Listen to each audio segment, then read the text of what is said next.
2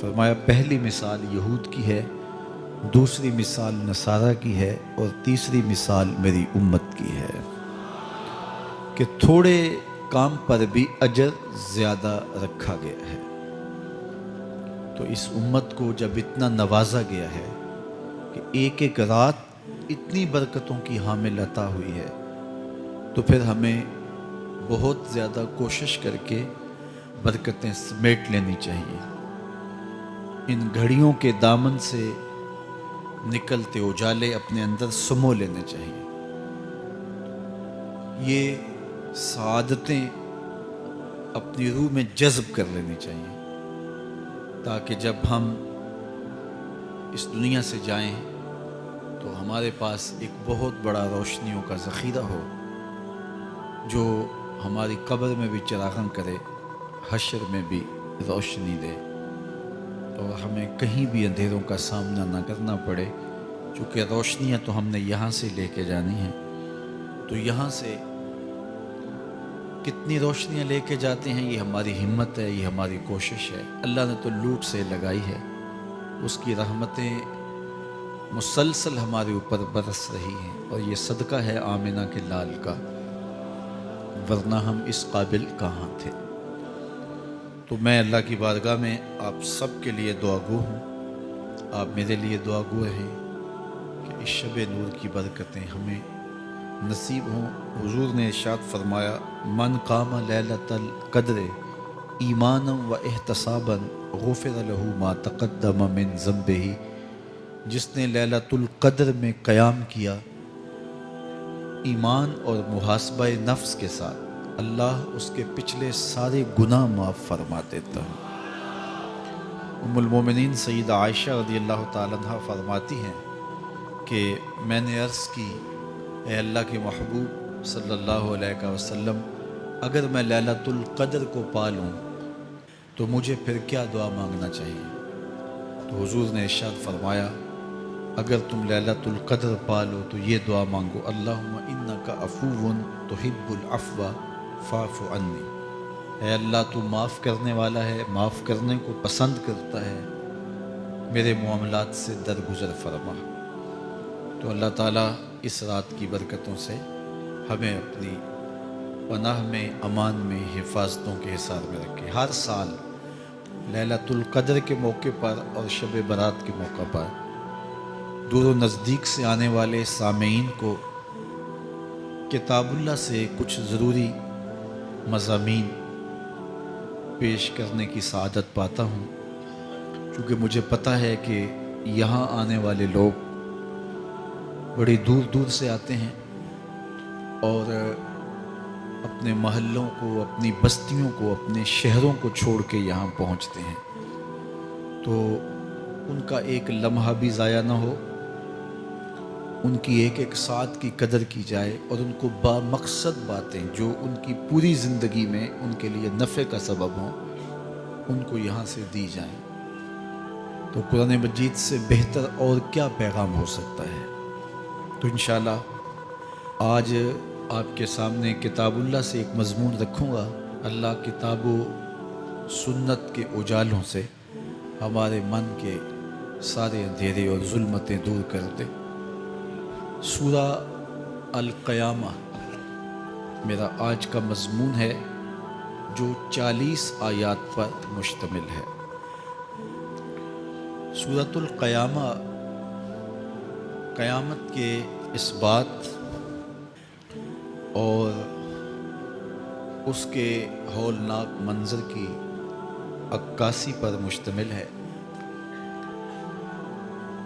معاد کا یقین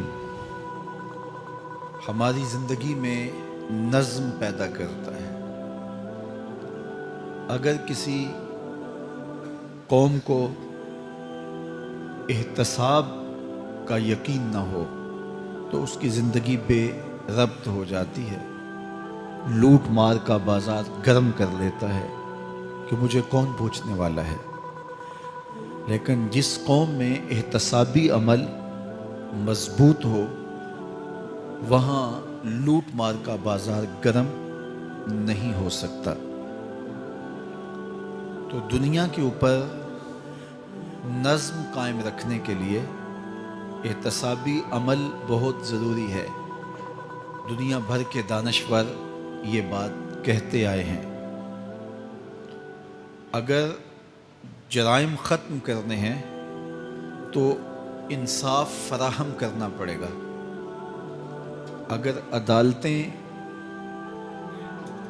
قابل فروخت مال بن جائے، تھانے بکنے لگ جائیں، تو پھر معاشرے جرائم سے پاک نہیں رہ سکتے۔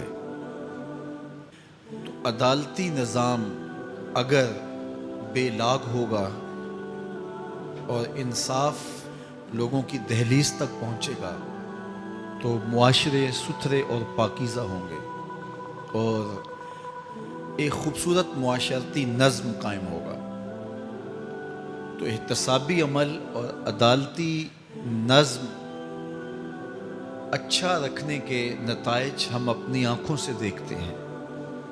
تو کیا آخرت کا احتساب ہونا ضروری نہیں، جہاں افراد کا اور قوموں کا فرد عمل پیش ہو اور پھر جزا و سزا ان کو دی جائے؟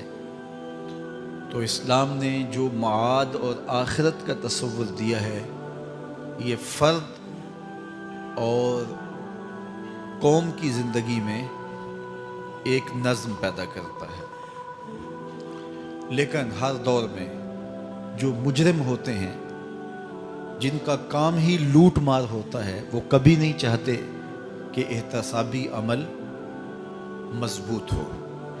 وہ چاہیں گے کہ عدالتیں قابل فروخت جنس بن جائیں، تھانوں کی بولیاں دی جا سکیں اور انصاف کبھی بھی قائم نہ ہو۔